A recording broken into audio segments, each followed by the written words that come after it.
Bike loan नहीं दिया सिवाय हमारे। बाइक बाजार बाइक लोन देते हैं बिना बैंक चेक के। बाइक बाजार, बाइक लोन पर सबका हक है।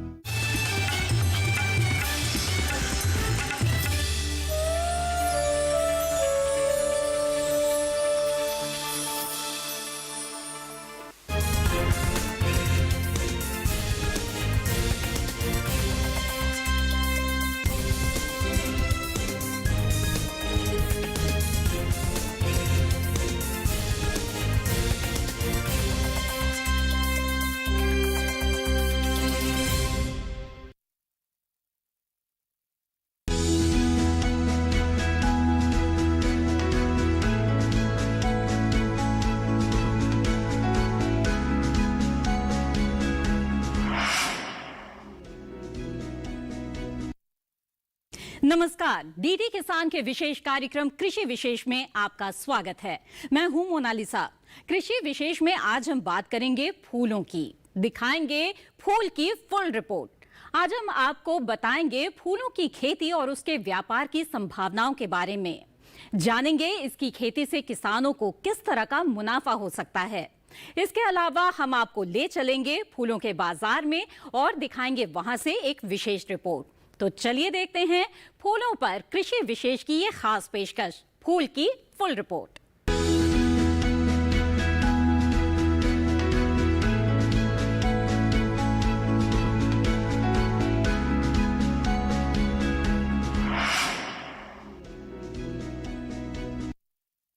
हमारे आम जीवन में फूलों का बहुत महत्व है। चाहे हम पूजा की बात करें, शादी की या फिर समारोह की, हर जगह फूलों का अलग ही महत्व है। इस कार्यक्रम में अपनी पहली रिपोर्ट में आज हम आपको फूलों के इस विशेष महत्व के बारे में ही बता रहे हैं। दिनों दिन फूल की मांग बढ़ रही है और अब किसान इसकी खेती को लेकर भी काफी सजग और जागरूक हो गए हैं। किसानों के लिए ये एक आमदनी का बेहतरीन जरिया बनता जा रहा है। आज किसान बड़े पैमाने पर इसकी खेती कर रहे हैं। प्राचीन काल से ही हमारे देश में फूलों का काफी महत्व रहा है। अपनी उपयोगिता के साथ साथ किसानों की आय का एक अच्छा जरिया बन चुका फूलों की खेती का दायरा दिन प्रतिदिन बढ़ता ही जा रहा है। फूलों की वैश्विक मांग ने भी इस दायरे को बढ़ाने में मदद की है। यही वजह है कि देश में न केवल फूलों का उत्पादन बढ़ रहा है, बल्कि इसका क्षेत्रफल भी लगातार बढ़ रहा है और फूलों की व्यावसायिक खेती आमदनी का अच्छा स्रोत बन गया है। फूलों की खेती का फायदा हमें अब ये देखने में आ रहा है सर कि अब किसान लोग जो है ज़्यादा फूलों की तरफ ही चल रहे हैं और मार्केट में काफ़ी इनका डिमांड है। तो हम ये चाहते हैं कि जितनी से ज़्यादा जितनी वैरायटीज बन सके हमसे, उतना हम तैयारी करने के इच्छुक में लगे रहते हैं और हम फूलों की तरफ बढ़ रहे हैं आगे कि हम जितना ज़्यादा से ज़्यादा हो और जो हम मार्केट में दे सके और सेल हो और हमें भी बेनिफिट मिले और लोगों को भी अपना लोकेशन बने उनको देखने के लिए। घरेलू और वैश्विक स्तर पर फूलों की उपयोगिता और मांग को देखते हुए भारत में भी फूलों की खेती के महत्व को काफी गंभीरता से लिया जाने लगा है। वैसे तो भारत में फूलों की खेती सदियों से की जा रही है, लेकिन उनका उत्पादन निजी उपयोग के लिए ही होता था। लेकिन अब समय बदल गया है और अब देश में फूलों की व्यावसायिक खेती बड़े पैमाने पर की जाने लगी है। आज देश भर में करीब 3 लाख हेक्टेयर क्षेत्रफल पर फूलों की खेती की जा रही है, जो धीरे धीरे बढ़ ही रहा है। भारत में फूलों की खेती की बात करें तो कई राज्यों में इसकी खेती व्यावसायिक रूप से की जा रही है। फूलों के उत्पादन में आंध्र प्रदेश, तमिलनाडु, मध्य प्रदेश, महाराष्ट्र, कर्नाटक, राजस्थान, गुजरात, ओडिशा, झारखंड, हरियाणा, असम, छत्तीसगढ़ और पश्चिम बंगाल अग्रणी राज्यों में से हैं। देश में फूलों की खेती में आंध्र प्रदेश की हिस्सेदारी 19.1%, तमिलनाडु की 16.6% और मध्य प्रदेश की 11.9% है। खेती के हिसाब से बात करें तो देश में गुलाब, गेंदा, रजनीगंधा, ग्लैडियोलस, कार्नेशन, गुलदाउदी, जरबेरा, ट्यूबरोज, लिलियम, एंथूरियम आदि फूलों की खेती बड़े पैमाने पर की जाती है। पारंपरिक खेती के साथ ही पॉली हाउस और ग्रीन हाउस के जरिए भी फूलों की अत्याधुनिक खेती पूरे देश में की जा रही है। फूलों की खेती को नकदी फसल के तौर पर देखा जाता है और इससे किसानों की आय भी बढ़ती है। इसलिए सरकार भी इसके प्रति जागरूकता फैलाने और फूलों का उत्पादन बढ़ाने के लिए लगातार प्रयासरत है। इसी बात को ध्यान में रखते हुए मार्च 2021 में विज्ञान और प्रौद्योगिकी मंत्रालय के तहत CSIR फूलों की खेती अभियान की शुरुआत की गई। साथ ही देश के 21 राज्यों और केंद्र शासित प्रदेशों में इसे लागू करने की मंजूरी दी गई। इस अभियान के तहत फूलों की खेती करने वाले किसानों और उद्योगों को निर्यात करने की जरूरतों को पूरा करने में मदद दी जाएगी। दरअसल तमाम जागरूकता के बाद भी किसानों में फूलों की खेती को लेकर अभी भी पर्याप्त जानकारी का अभाव है। अगर सही और वैज्ञानिक तरीके से फूलों की खेती की जाए तो ये परंपरागत फसलों की तुलना में 5 गुना अधिक लाभ दे सकती है। साथ ही इसमें बड़ी संख्या में लोगों को रोजगार प्रदान करने की क्षमता भी है। फूलों का इस्तेमाल केवल भारत में ही नहीं बल्कि पूरे विश्व में होता है। फायदे की खेती होने की वजह से दिनों दिन इसकी व्यावसायिक खेती और व्यापार भी बढ़ रहा है। आज दुनिया के 140 से ज्यादा देशों में फूलों की खेती की जा रही है।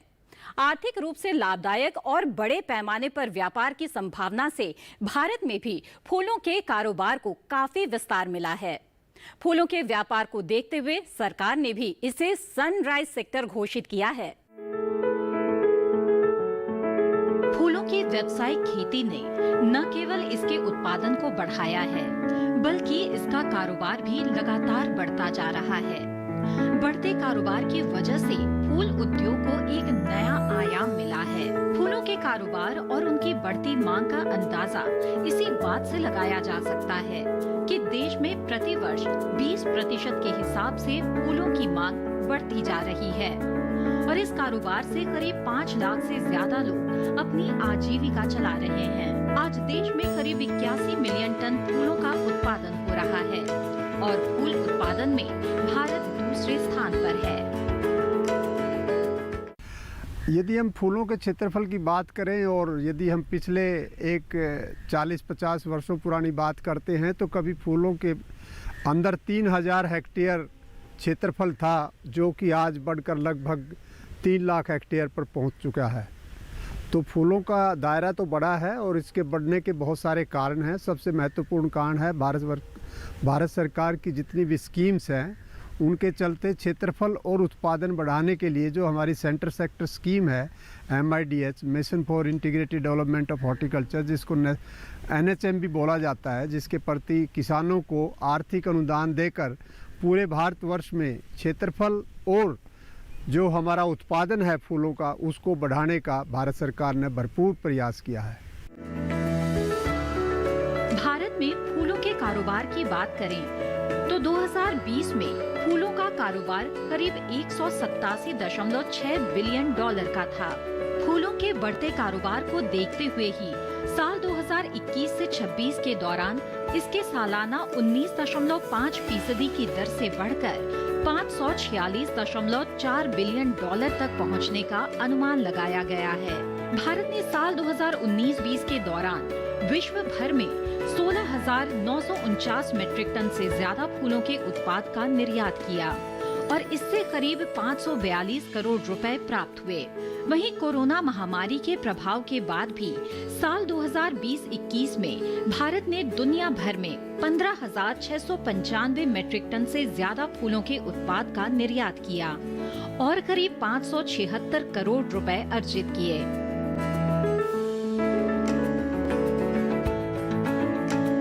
भारत से फूलों का निर्यात ज्यादातर संयुक्त राज्य अमेरिका, नीदरलैंड, ब्रिटेन, जर्मनी और संयुक्त अरब अमीरात जैसे देशों में होता है।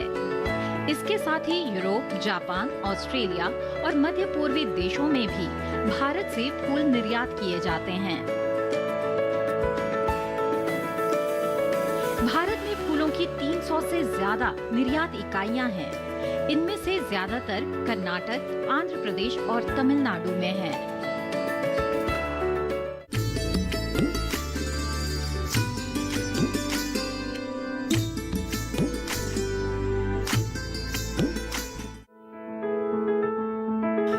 के कारोबार में कटे हुए फूलों यानी कट फ्लावर का भी बड़ा योगदान है।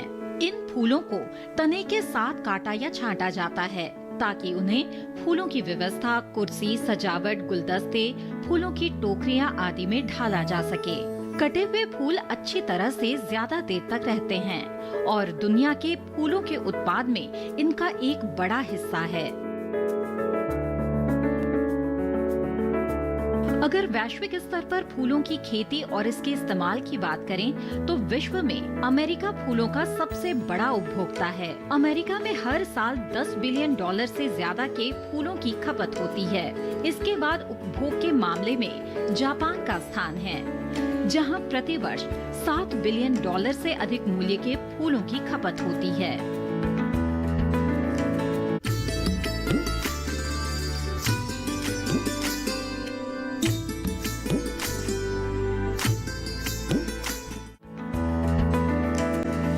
बढ़ते इस्तेमाल और लगातार तेज होती मांग ने इसके व्यापार में काफी तेजी लाई है। सौंदर्य और सजावट से इतर फूल भारी मात्रा में सुगंध, खुशबू, इत्र, रंग, औषधि बनाने के काम में आता है। इस वजह से भी इसकी मांग लगातार बढ़ी है। आज के दौर में ये काफी लाभकारी कृषि व्यापार बन गया है। फूलों की खेती में अन्य फसलों की तुलना में ज्यादा पैदावार देने की क्षमता ने भी इसके व्यापार का दायरा बढ़ा दिया है। भारत में फूलों के पैदावार के अनुकूल मौसम होने के कारण इसका काफी लाभ उठाया जा सकता है, क्योंकि हमारे यहाँ देशी वनस्पति जगत में उच्च स्तर की विविधता भी मौजूद है। कृषि विशेष में वक्त एक छोटे से ब्रेक का। ब्रेक के बाद आपको ले चलेंगे फूल मंडी और दिखाएंगे कैसे होता है फूलों का कारोबार। आप बने रहें दूरदर्शन किसान पर।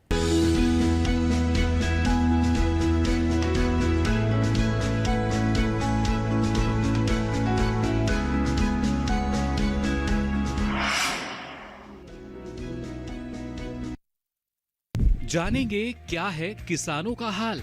हम पहुंचेंगे आपके गांव। मिलेगा सरकारी योजनाओं का ज्ञान। जब लगेगी चौपाल, देखिए चौपाल चर्चा सोमवार से शुक्रवार सुबह 9 बजे सिर्फ दूरदर्शन किसान पर।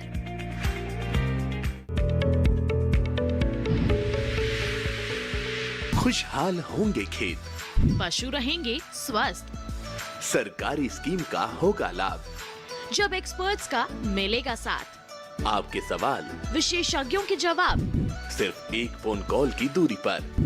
देखिए किसानों का अपना प्रोग्राम हेलो किसान, सोमवार से शुक्रवार शाम 6 बजे से सिर्फ दूरदर्शन किसान पर।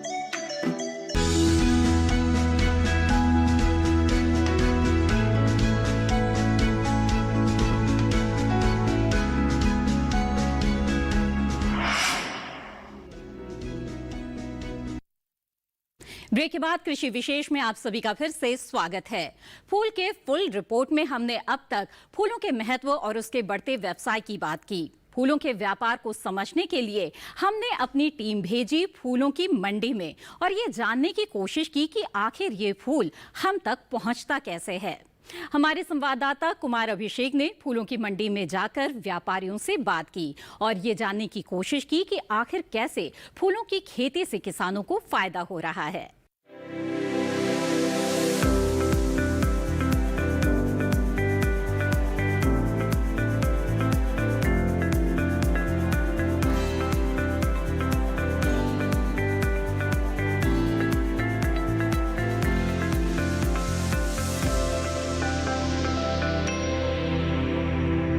फूलों के व्यापार का सबसे बड़ा बिजनेस, सबसे बड़ा जो टारगेट है वो एशिया है। और आज दूरदर्शन किसान की जो टीम है वो पहुंची है गाजीपुर फूल मंडी, जहां पे आपको ना केवल देसी बल्कि विदेशी फूल भी मिलेंगे, ना केवल आपको कट फ्लावर मिलेगा बल्कि आपको लूज फ्लावर भी मिलेगा। और मैं आपको बता दूं कि कट फ्लावर जो है वो जैसे गुलाब हो गया वो आपका कट फ्लावर है, और जो लूज फ्लावर है वो आपके गेंदे जैसे फूल हैं वो लूज फ्लावर्स हैं। और ये जो गाजीपुर मंडी फूल मंडी है वो इन्हीं दोनों फूल देसी विदेशी कट फ्लावर और लूज फ्लावर के लिए जानी जाती है। और आज दूरदर्शन की टीम जो है वो आपको लेके चलेगी इन्हीं फूलों के व्यापार की तरफ और जानेंगे, यहाँ के दुकानदारों से बात करेंगे और उनसे जानेंगे इसी के बारे में। ये जो आपके पास जो फूल आता है ये क्या जरिया रहता है, कैसे पहुँचता है आपके पास? ये तो किसान लेकर आता है मेरे पास। किसान लेकर आता है, तो जो किसान लेकर आता है वो उसका मतलब जरिया क्या रहता है? वो ट्रक से आता है, ट्रेन से आता है, जहाज से आता है? सबसे आती है। सबसे आता है। तो मोस्टली जो सामान रहता है वो कौन सा स्टेट है जहाँ से ज़्यादा आता है? स्टेट जैसे यूपी हो गया, यूपी हो गया, हरियाणा हो गया, जैसे कहने का मतलब ये सूरत हो गया, रतलाम हो गया, ये सगर से माल आता है। अच्छा, दूर दूर से। दूर दूर से। मेरा सवाल आपसे ये है कि जब आपका ये व्यापार जब आप करते हैं तो आपके सामने क्या क्या चुनौतियाँ रहती हैं? इसमें जो है समय से इसको माल बनवा के कोल्ड रूम में रखो या बर्फ़ लगाओ, यही सब सारे इसके काम होते हैं भाई साहब। इसकी चुनौतियाँ यही है, माल आने पे लेट हो जाता है तो इसको खोल के हवा लगाओ, कोल्ड रूम में डालो, हवा खिलाओ। हाँ जी, तो समय से माल बन के। हाँ जी, हाँ जी। तो कई बार ऐसा भी होता होगा आपका जो माल है वो बच जाता होगा? हाँ, माल बच जाता है, इसको बर्फ़ में लगा के पैक करके स्टोर में डाल देते हैं, ये अगले दिन काम में ले लेते हैं। अगले दिन काम में आ जाता है। तो ये स्टोरेज है वो सुविधा आप लोगों की सबके पास है कि नहीं, सबके पास नहीं, यहाँ किराएदार भी हैं। किराएदार भी हैं, तो जिनके पास मतलब स्टोरेज फैसिलिटी नहीं होती होगी वो लोग किराया देके किराए पर देके फिर स्टोरेज लेते हैं। तो ये तो हुई हमारे लूज फ्लावर की बात, और आगे चलते हैं और कट फ्लावर की दुकानें भी हैं और मैं आपको दिखाना चाहूँगा। जैसे आप देखेंगे कि यहाँ पे गुलाब के फूल हैं, पिंक गुलाब है, लाल गुलाब है, और आगे चलेंगे और लोगों से जानेंगे इन्हीं फूलों के बारे में।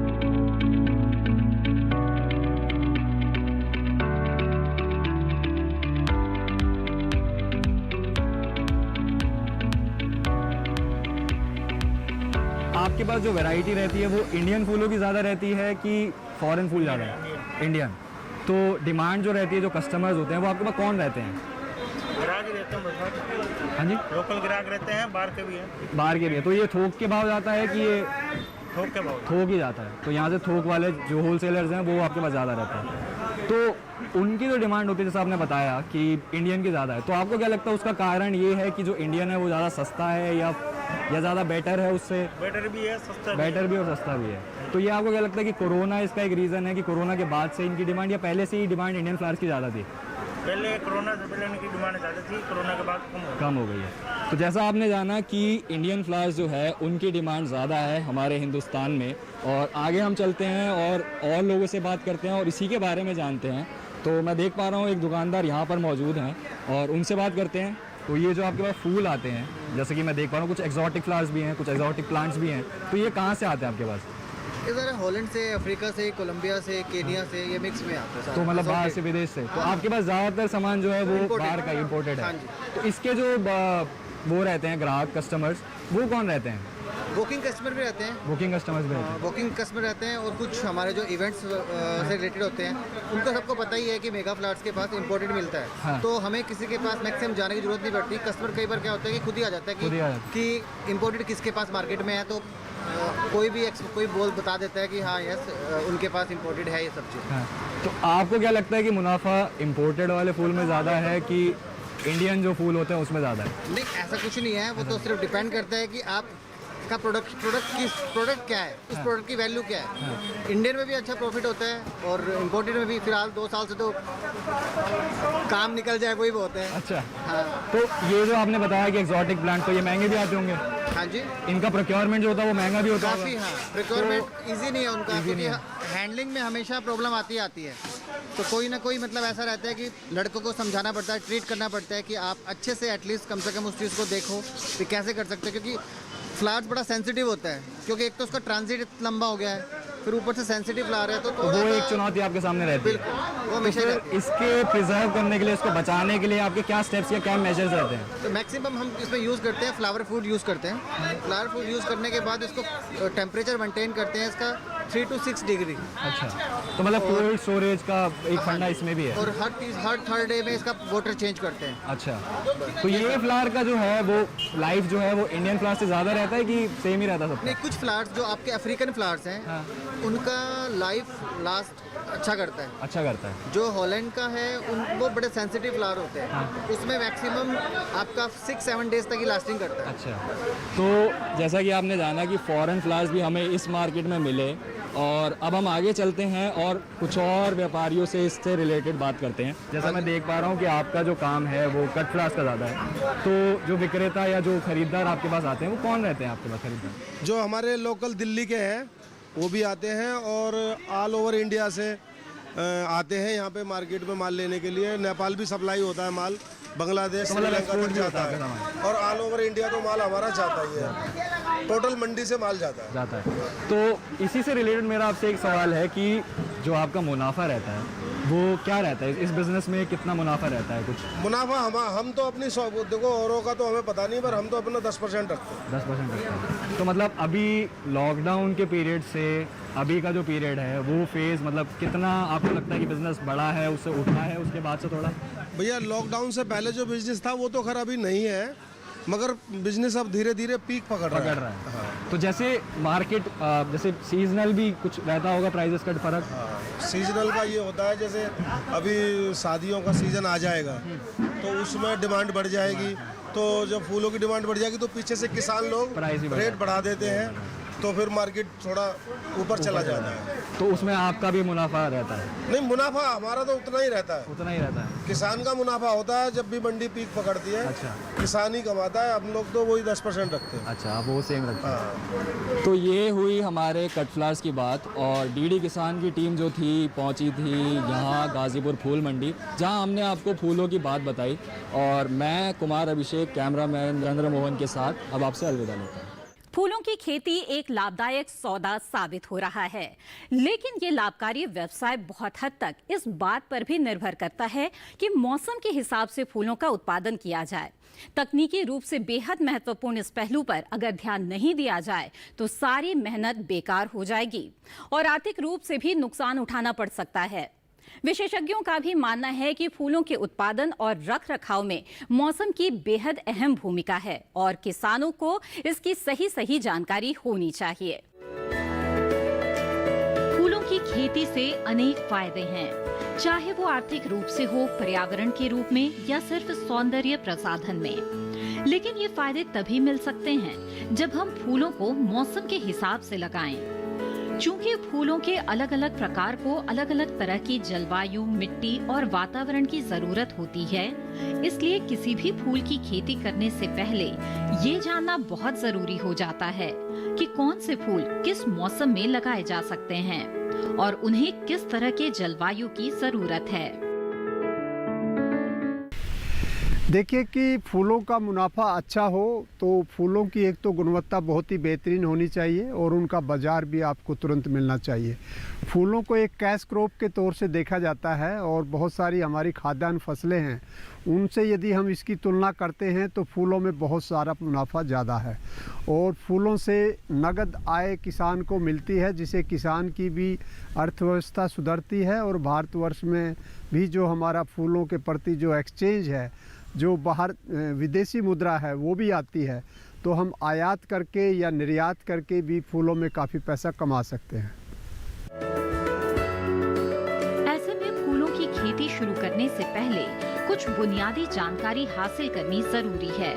मसलन बाजार, जलवायु और मिट्टी की पूरी जानकारी। जिस फूल की खेती करनी है उसके बारे में बाजार में पता करना कि उसकी मांग कैसी है, ये बेहद जरूरी है। जिला उद्यान अधिकारी, कृषि विज्ञान केंद्र के विशेषज्ञों या इस क्षेत्र के सफल किसानों से राय लेने से भी काफी फायदा होता है। इसके साथ ही खेती की हर क्रियाकलाप का एक रिकॉर्ड बनाकर रखना भी काफी मददगार साबित होता है। इससे ये जानने में सहूलियत होती है कि किस चीज की जरूरत कितनी है। इससे फूलों के उत्पादन के दौरान हर जरूरत को समझने में मदद मिलती है। फूलों का चयन हमेशा जलवायु, मिट्टी और मौसम के आधार पर ही करना चाहिए। साथ ही फूलों की खेती के लिए जल निकासी वाली बलुई दोमट मिट्टी अच्छी मानी जाती है। हालांकि भारतीय जलवायु उष्णकटिबंधीय है, इसलिए उष्णकटिबंधीय खेती यहाँ ज्यादा लाभदायक और उचित भी है। भारत में फूलों वाली फसलों की बात करें तो इनमें गुलाब, गेंदा, जरबेरा, रजनीगंधा, ग्लैडियोलस, गुलदाउदी, एस्टर, बेली चमेली, एंथोरियम आदि शामिल है।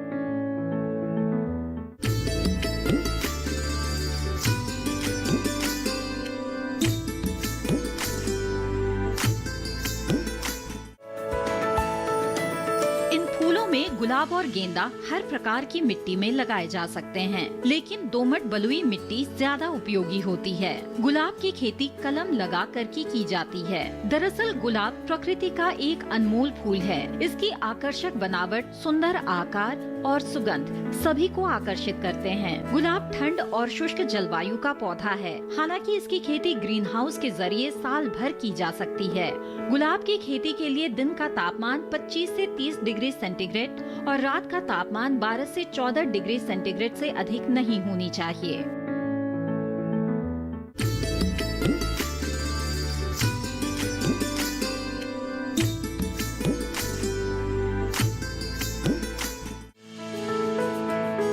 वहीं अगर गेंदा फूल की बात करें तो देश के सभी राज्यों में इस फूल की खेती की जाती है। गेंदे की खेती के लिए ठंडी और समशीतोष्ण जलवायु अच्छी मानी जाती है। गेंदे की खेती सभी प्रकार की मिट्टी में की जा सकती है, लेकिन बलुई दोमट मिट्टी सबसे उपयुक्त मानी जाती है। इसकी खेती के लिए 14 से 28 डिग्री सेंटीग्रेड का तापमान उपयुक्त होता है। पैदावार के लिए सबसे उपयुक्त समय सितंबर से मार्च तक माना जाता है, लेकिन अक्टूबर से फरवरी तक का समय इस व्यवसाय के लिए काफी लाभदायक होता है। फूलों की लगभग सभी प्रजातियों की बुआई सितंबर-अक्टूबर में की जाती है। फूलों की खेती जलवायु और उपलब्ध संसाधनों के आधार पर करने से इस व्यवसाय से लाभ कमाने की संभावना काफी बढ़ जाती है। इसी के साथ आज के कृषि विशेष में बस इतना ही। फिर हाजिर होंगे लेकर आपसे जुड़ा एक और विषय। तब तक के लिए दीजिए इजाजत। आप बने रहें दूरदर्शन किसान पर। नमस्कार।